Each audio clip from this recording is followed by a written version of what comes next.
If you've been around the indie horror game scene for a while, chances are you've stumbled upon that game where cute and cuddly toys come to life. And no, I'm not talking about Skylanders. That's right, Poppy Playtime, a game that has taken the internet by storm over the past few years. And due to popular demand, I set myself on a journey to platinum all 4 chapters released up until this point. That means uncovering every single secret, completing chapters 2, 3, and 4 without dying, and earning a total of 103 trophies. Kicking off our journey, we're introduced to Barbie from Wish and receive a letter from Playtime Go, inviting us to come back to the old workshop.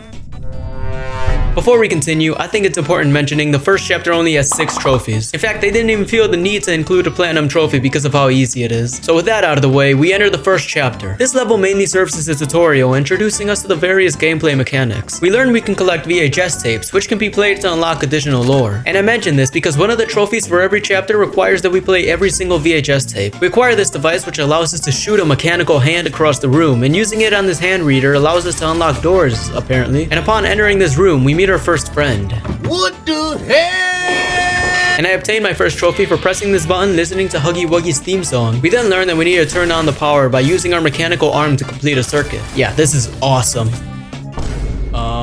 Well, that's probably fine. He's probably just using the bathroom or something. We continue further and find ourselves looking for these weird cube things, because doing so would allow us to power this grabber, giving us access to a new hand. Yeah, that's right. We got a red hand now, boys, yeah! Which is important because not only does it grant us another trophy, now we're able to open doors like these using both hands. Except this was a mistake because now we descend further down, and after completing another circuit puzzle, we're brought to the main factory room. It was here where we turned on the power and created a toy, which earned us another trophy, by the way. And upon placing it on the scanner, we're able to open this door. But this was a mistake because we're immediately met with Huggy Wuggy once again. Only this time, he's out for blood. So we enter a vent to try to escape, but soon we learn we're not getting away that easy because he starts chasing us and bro is not messing around. After escaping Huggy Wuggy, we make it out here where we pull on this box, sending Huggy Wuggy to his death and earning us another trophy. And this is where we came across the last VHS tape of the chapter. And upon playing it, we earned the second to last trophy. We enter this creepy dollhouse and eventually find ourselves with the doll from the commercial, Poppy. And I guess we thought it'd be a good idea to set her free. I mean, how harmless can a little doll be?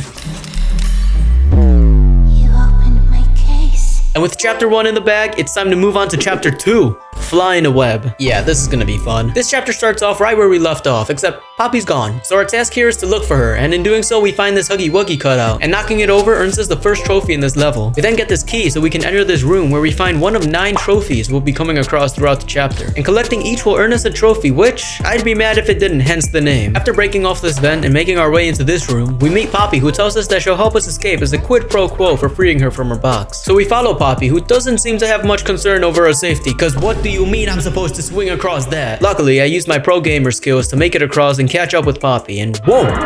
You good, Poppy? After following her down, completing another circuit, and getting our red hand stolen, which also popped a trophy, we're met with the main villain of chapter 2, Mommy Longlegs. And she tells us that she wants to make us work to escape like a sick psycho. I also accidentally popped a trophy for smacking Mommy in the face. So now we enter the game station, which acts as a hub connecting 3 games we'll have to play if we want Mommy Longlegs to give us the code to that train. And speaking of trains, we find a train trophy hidden in the playground. So we head into the first game, but beforehand, we have to create a new hand, which we'll do by operating this machine and fixing the broken parts. And obtaining the green hand would earn us another trophy, as well as give us the ability to transfer electricity from one place to another. Now we enter the first game, Musical Memory, which is basically like that color memory game we all played as a kid, where you hit the colors in the order they're shown with increasing difficulty.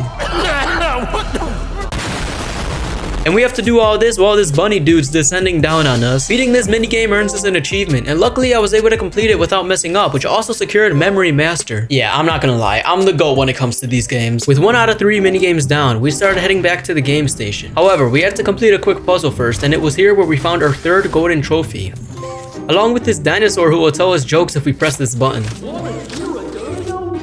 And listening to all his jokes would earn us another trophy. We then made it back to the game station and entered the second minigame, Whack-a-Wuggy. And as the name suggests, this game basically consists of us hitting Huggy Wuggies like a whack-a-mole game. Normally we would turn on our flashlight here since it's so hard to see them coming out of those little holes, but to earn shot in the dark, I would have to complete the minigame without using our flashlight. And of course, being the pro gamer that I am, I beat it first try, giving me a trophy for completing the minigame and another one for doing it without my flashlight. While heading back to the game station, I ran into these stairs where I'm supposed to pull myself up using the grab pack. But instead, I did a little parkour to obtain the Kissy Missy golden trophy. And at the top of the staircase was a cardboard cutout with a button to feed this cat. Click the button to feed me candy. Lucky for us, if we spam this button, we can overfeed it to earn us another trophy. Soon after, we had an encounter with a real Kissy Missy, who helps us move forward, and after completing another little puzzle, we're able to reach the game station once more. So we enter the third minigame, statues. And here, our goal was gonna be to make it to the other side while getting pursued by a giant living caterpillar. And to make matters worse, we were only able to move when the lights were off. Kinda like red light, green light. Now this section didn't have an extra trophy for completing it under certain conditions, like the last two. But we did find a PJ Pillar trophy for going through a tube labeled as hard during the game. And once we made it to the end, we realized this was just a ploy to trap us with the monster since Mademoiselle Longlegs didn't want us making it on that train. But we found a way to escape, which popped a trophy for completing the minigame and seemingly pissed off Mommy. Yeah, so we try to run from her and find ourselves in a water treatment plant. And our mission here is to move the bridges to the right spot in order to access the left side, where we obtain a Bunzo Bunny so we can open the door to the other side. And for the trophy Abridged, we had to complete this puzzle in exactly 8 moves. And with my elite gamer skills, I was able to do this first try, which wasn't surprising at all. And after completing another puzzle, we ran back into Mommy Longlegs, and of course, instead of just killing us there on the spot, she wants to play hide and seek. But instead of running away when she gives us the chance, I had to let her kill me to obtain this trophy. Then after escaping her, I came across a golden trophy of her, right before falling down to her death. We came across another puzzle that consisted of pulling ourselves up here in order to figure out which levers to pull. And soon after we encounter Mommy Longlegs again, and the only way to escape her was to run back into this room and hide in the ceiling. And for the trophy Is She Gone Yet, I had to stay up here for 30 seconds. Except I completely forgot and let myself go too early. So we're gonna have to come back for that. We then come across this furnace puzzle, and it may seem counterintuitive, but we chose to run into it. And that's because doing so earned us the trophy You're Fired. And after playing hide and seek with Mommy again, she starts chasing us down for real, and we have to escape her while everything is falling apart. But eventually we reach this grinder, and you can probably guess what happens next.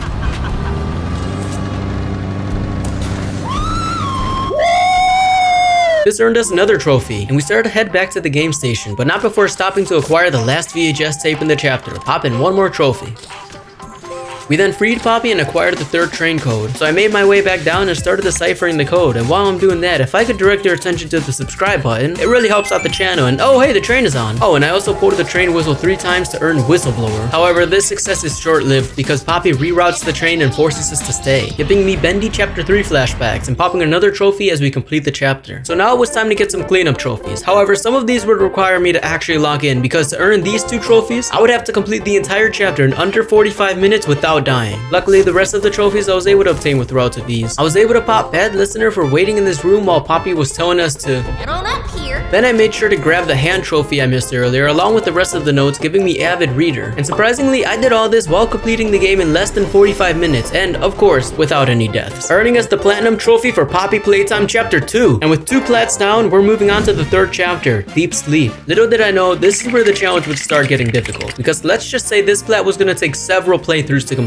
Jumping right into this chapter, almost immediately we meet the main antagonist, Catnap, who seems to be taking us from the crash site and throwing out the trash. So we make an escape and start exploring this new area and come across another cardboard cutout, except this one is of a character from the Smiling Critters, which are basically like little animal plushies Playtime Co. made back in the day. But pressing this button too many times will cause it to scream at us, which we're supposed to do for every Smiling Critter cutout throughout the chapter to earn Screaming Critters. Soon after, we're introduced to some new gameplay mechanics, one of them being these batteries, which are pretty straightforward to use, and the other one being these towers, which we're supposed to line up with these sockets, allowing us to shoot them to turn on the power. This is also where we pick up a phone and meet a new character called Ali, who seems to be friends with Poppy because he's trying to defend her for literally sending us plummeting to our death. I know you're probably mad at Poppy for not letting you escape, but she needs you. We need you. Anyhow, we take a ride that brings us into a place called the Playcare, and this guy Elliot Ludwig basically tells us that this used to be an orphanage. And after popping a trophy for finishing the ride, we get a call from Ali telling us to go under the statue. But I decided to wait here for a few minutes to test Ali's patience, because eventually he'll scold us for taking too long, Under the statue. earning us the trophy Hurry Up. Under the statue, we collect the key to the gas production zone, and for some reason, our mission is to move the red smoke to the left side. And this is also where we pop our next trophy for collecting the purple hand, which gives us the ability to jump to higher platforms. And for the trophy airtime, we had to stay in the air for 30 seconds. We then completed a few puzzles and start moving the gas over, and just before we can finish the job, someone kills the power. And now our job is to enter each of the buildings in Playcare to turn on the backup generator, starting with Home Sweet Home. Now, I would probably say this is one of the creepiest sections in the game. I mean, there's just something something so unsettling about how realistic this place looks, and you'll see why that matters soon enough, because to get to the generator, we're gonna have to walk through this room of red smoke. And a little fun fact about the red smoke is that Catnap's toy had a button to release it, which was supposed to help kids go to sleep, but apparently it came with some side effects, including giving whoever breathes it in nightmares and hallucinations. So yeah, this is gonna be fun. We have to traverse a maze while the game does its best to make it feel like we're being watched. Like seriously, was this really necessary? However, that's not important because I'm making sure to take the quickest path to the end to earn Expert Navigator. And at the end, we come across a VHS tape which seemingly starts out nice, but due to the effects of the red smoke, it becomes more and more frightening and weirdly directed towards us. Finding all that awaits you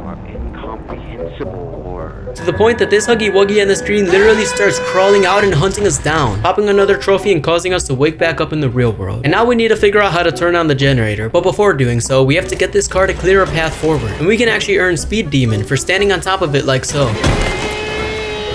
This is also where we encounter Kissy Missy again, popping another trophy. To activate the generator, we have to find 4 batteries throughout this section, one of them being the one powering this statue of Bobby Bearhug. And normally his body rotates to wherever he sees us, so we need to sneak behind him to get the battery. And doing so completely unnoticed earns us Sneak Attack. Once we've found all the batteries and turned on the generator, we can start heading back to the main room, but not before coming across another one of these puzzles, and only this time, instead of using our own hand, we're given one, which we can have pointed in whichever direction we want. And by standing in front of it and hitting ourselves 5 times, we can earn the trophy Stop Hitting Yourself. Once we make it out, we get tackled by Kissy Missy, who seems to have teamed up with Poppy, and she basically tells us about how we need to help her defeat the prototype, who's basically like the main villain of the game. So we turn on the dome's backup power and connect the power cord from Home Sweet Home to the control panel under the statue. And Ali tells us that now we must turn on the generator inside the school. But before heading there, I decided to make my way around this building to find a Catnap plushie and a song playing on the radio, and listening to it for a few seconds earned us the trophy Sleep Well. Now we enter the school, and quickly we learn that we're not alone. It turns out someone called Mr. Light doesn't want us here. Catnap wouldn't like that you're here. But we still go ahead and turn on the generator, which seems to piss her off because she knocks out the battery and starts chasing us. And just like the Gold Watchers from Dark Deception, she only chases after us when we turn away from her, except she's much freakier. It's worth mentioning for the trophy Quick Learner, I would have to complete this entire chase sequence in less than 2 minutes, but that turned out to be a lot more difficult than I thought. So I decided I would come back for that one. After unaliving her and popping a trophy, we collect another hand to fill that 3rd slot in our grab pack. And I know what you're thinking. Yeah, that's a gun. Well, it's a flare gun, but close enough. While looking for a way back to the dome, we complete a few more puzzles and witness Catnap worshipping the literal blob from Security Breach, which pops us another trophy for good luck before we enter by far probably the scariest section in all the games, the Playhouse. It's here where we go up against those smiling critters I was talking about earlier, and luckily, with the help of our new flare gun, we have a line of defense against them. However, the reason I said this section was so scary was because we have to navigate a literal playhouse meant for kids, making it very claustrophobic, and it doesn't help that there are tiny monsters crawling around us at all times. Yet I was still able to complete the puzzle and needed to move forward. And after popping a trophy for finding this Easter egg room, we come across this guy who tells us that we need to run right before being brutally taken control of by the smiling critters. And they chase us through the playhouse until we eventually reach this elevator and pop a trophy for escaping Dog Day. After going down a slide to reach the dome, Ali tells us a bit more lore about why Catnap was worshipping the prototype, just before giving us the key to the counselor's office, where the last backup generator lies. This section mainly consists of a lot more puzzles and lore, but if we stop and peer through this crack in the wall, we'll see an Easter egg of Catnap running in and stealing a Bunzo bunny toy to secure another trophy. And this is also where we come across the last smiling critter cutout. Yeah, turns out I missed one of these earlier, so sadly, I'll be having to come back for that. We complete a few more puzzles and turn on the generator until we eventually reach this room, which requires our mask to be on because of all the red smoke. But that doesn't last long since Catnap literally knocks it off, triggering a cutscene with, you guessed it, more lore. But immediately upon waking up, we're given another trophy and Catnap blesses our ears with his beautiful voice. So we do the opposite of that and plug the last 2 cords into the control panel under the statue, which is when we pick up this battery that defies the laws of physics so we can bring it to the gas production zone and finish rerouting the gas. However, Catnap had other plans because he comes out of nowhere and forces us to run towards this elevator. But to earn the trophy Can't Catch Me, I would have to survive with him chasing me for an entire minute, and that didn't go too well the first time. But funnily enough, it gave me a trophy for dying to every monster in the game. Nonetheless, on my second attempt, I managed to play Ring Around the Rosie with Catnap for a whole minute, and after going up this elevator, we enter the final boss boss fight, where someone who I can only assume is Ali is giving us directions on how to defeat Catnap. Basically, we have to charge up this green hand outlet using the batteries given to us, all while watching out for Catnap since he's trying to fool us by making hallucinations of himself to distract us, giving the real Catnap more time to sneak his way into the room we're in, and the only way to get rid of him is by turning on the steam in these alcoves by using our green hand. We're also able to use the batteries to permanently block off the back corridors, but we can earn eco-friendly for not doing that, so yeah, I guess we're stuck with all 4 corridors. Once the outlet was fully overcharged, I used it to overcharge the green hand and shot Catnap with it, securing eco-friendly and burning him alive. Except that's not the thing that kills him, because the prototype comes in and delivers the final blow, giving us a trophy for beating the boss fight. So now all that's left to do is to plug in the battery and redirect the red gas, which is when Poppy comes out and shows us a tape of something called the Hour of Joy, which is basically just Order 66 because it shows Huggy, Mommy, and whatever that thing is, massacring everyone who worked at Playtime Cove. So now that Poppy's guilt tripped us into helping her, we hop on this elevator and start descending deeper. However, at that moment, Kissy gets attacked and there's nothing we can really do about it. However, we'll worry about Kissy Missy later because we still need to clean up some trophies. The first one being for allowing ourselves to get crushed in the trash compactor in the beginning of the chapter. And then later in the chapter, I also had to high-five Kissy Missy to secure one more trophy. Then for Exterminator, I had to shoot every single one of the smiling critters, which was a bit of a grind because most of the time I just kept shooting the same ones over and over. For the trophy Studious, I simply had to collect all the notes hidden throughout the school. I also collected the VHS tapes I missed to secure Avid Listener, and I made sure to press every single smiling critter button. I should also mention, while cleaning up these trophies, I took it upon myself to try to go for Poppy's Angel for completing the chapter without a single death, and so for Strength for reaching the safe room without launching the grab pack more than 200 times, and yes, the flare gun counts. And using my 200 IQ and elite gamer skills, I was able to complete both in one run, and all that was left to do was complete the Miss Delight chase sequence in less than 2 minutes. And while it did take me quite a few tries, I eventually earned the trophy, and with it, the plat for Poppy Playtime Chapter 3 was complete, meaning it was gonna be time to move on to the hardest plat in the game. And I mean it, because even though this chapter had the same number of trophies as the last one, I had to replay it over and over many times. And some of these sections were especially difficult and required that I push my already elite gamer skills to the max. So without further ado, let's jump right into the 4th chapter of Poppy Playtime, Safe Haven. And as you could probably guess, we continued where we left off going down the elevator. So our mission now is to follow the red smoke, and doing so leads us to this room where we meet the long lost cousins of the smiling critters, the nightmare critters. And for some reason that seems to include mini Huggy Wuggies. And after advancing a little further, we get another call from Ali, who basically warns us that we're gonna be entering hell, as if we haven't been in it since 3 chapters ago. This is also where we find a tape, and I don't know about you, but that voice sounds kind of familiar to me. Hang on.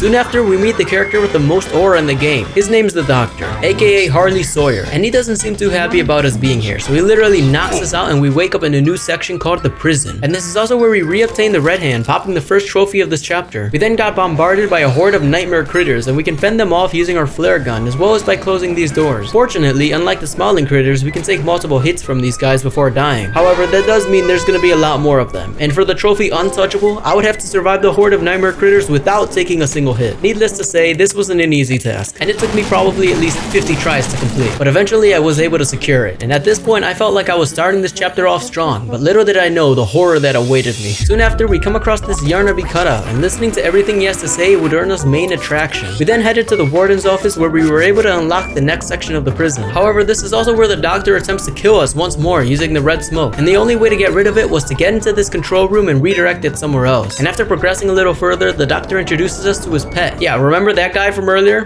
Yeah, here he is. Now our mission was to avoid detection from Yarnaby, which we were able to do for a couple sections until he finally decided to full-on chase us. But we were able to escape into this room where we found a Pianosaurus cardboard cutout, and pressing the button multiple times would make it play some music and pop a trophy. And in the following room, we got to meet him for a live performance, but we witnessed him get absolutely annihilated.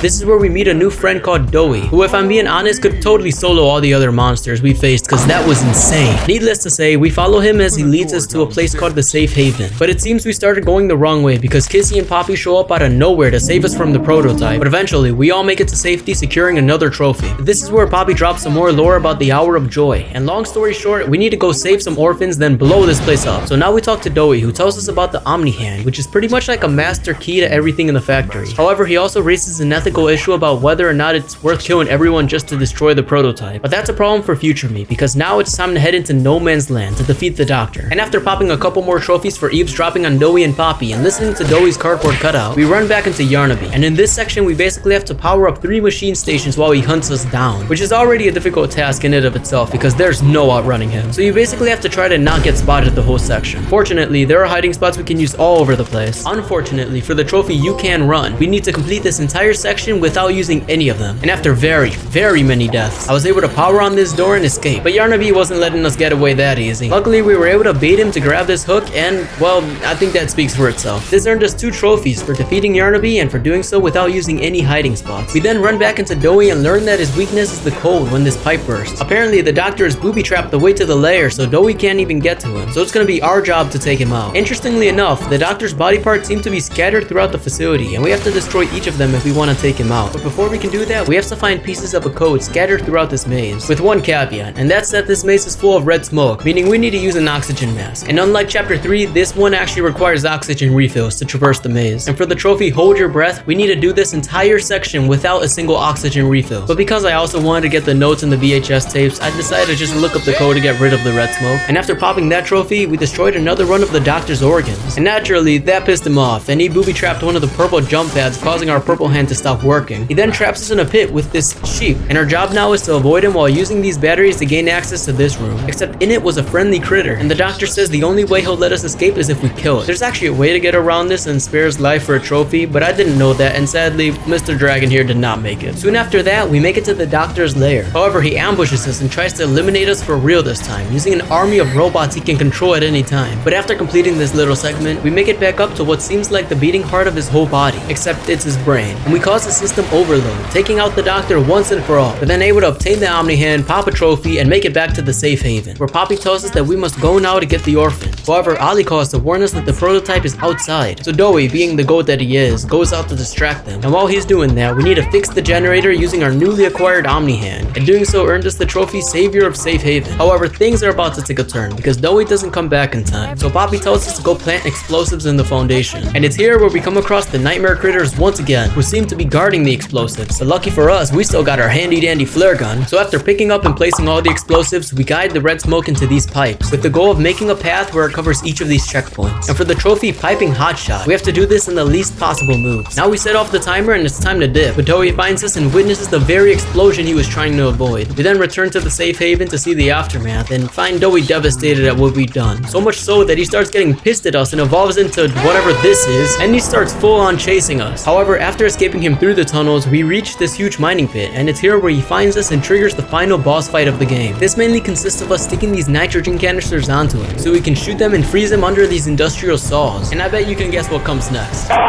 We have to do this 3 times, and for the trophy efficiency, we're not allowed to waste any canisters, meaning I had to get really good at timing my shots. Luckily, after a few tries, I was able to beat him and pop the trophy. However, it seems that wasn't enough to take him out, because when we tried to escape, bro came back to life. Man, they gotta lay off the plot armor on this dude. But we're able to freeze him and defeat him once and for all, securing the trophy Cold-Blooded. We continued forward, and out of nowhere, I earned the trophy Muscle Memory, and I tried to look up what this was for, and it seemed like it was supposed to happen earlier if we tried to spam our purple hand when the Doctor broke it, but for some reason it glitched, and I got it when I was spamming this Huggy Wuggy cutout, but I guess I'll take it. We meet back up with Poppy and Kissy and learn that Ali was the prototype all along, and he alludes to Poppy having some sort of dark secret she's not telling us. So Poppy literally dips right before the ground beneath us explodes and we fall probably like 10 stories. Again, devs, y'all gotta lay off the plot armor. This is where we find the last tape from Laith Pierre, who tells us that we've made it too far in the facility and sets off an alarm for anyone out there to come get us. And yeah, that means anyone. Apparently bro somehow survived that fall back in chapter 1, and he's probably pissed now. But luckily we won't have to worry about that now because we end the chapter and pop a trophy for doing so. Now a couple really difficult trophies remain, but first I decided to go back to the prison to earn some of the fun trophies. My favorite being Rescue Mission, where we had to pick up this little lemon dude in the prison and bring him all the way over to the safe haven. And while I was rescuing him, I tried to use my blue hand on this red scanner multiple times to earn access denied. And later on, I was supposed to type in the numbers corresponding to the word cage on this keypad, but if I typed in the numbers for Dowie, and I guess we're assuming D corresponds to 1, I got a little Easter Easter egg and secured another trophy. Then back in the safe haven for the trophy hat trick, I had to score 3 goals on the candy corn cutout. And after doing that, I shot my flare gun at this box to reveal a Dog Day plushie who attacks us and pops another trophy. And for the third trophy in this section, I sat in this room for a moment of silence. The next thing I did was revisit one of our first encounters with Yarnaby so I could shoot my hands at him securing persistent pets. Now it was time to attempt the self-restraint trophy. And if that name sounds familiar, it's because it's an exact copy of the one from chapter 3. The premise is the same. Don't use your grab pack more than 200 times throughout the chapter. I did try to pair this up with the trophy Fearless, which is for completing the chapter Deathless, but turns out that alone is actually a much harder task than it was in chapter 3. So after securing that trophy, I went on to the Deathless run, and let's just say I had to slightly abuse the save system to complete this. Anyhow, I also discovered a secret room in the doctor's lair for a trophy, and then completed the Deathless run securing Fearless. And all that was left were 3 collectible trophies, one for finding all the hidden documents, another for the VHS tapes, and the last one for finding all the hidden journals. And after going back and finding every single collectible in the chapter, I finally earned the last platinum trophy in this franchise up to this point. What a journey this has been, unlocking every single Poppy Playtime trophy ever released. I really hope that if you've made it this far, you've enjoyed the video. This was 100% the hardest challenge I've taken on in any video game, and I'm so glad to have made it this far. If you enjoyed the video, make sure to smash subscribe. I spent a lot of time on this one, and it would mean the world to me. And if you want to see me 100% other games, you can check out these videos on the screen right now.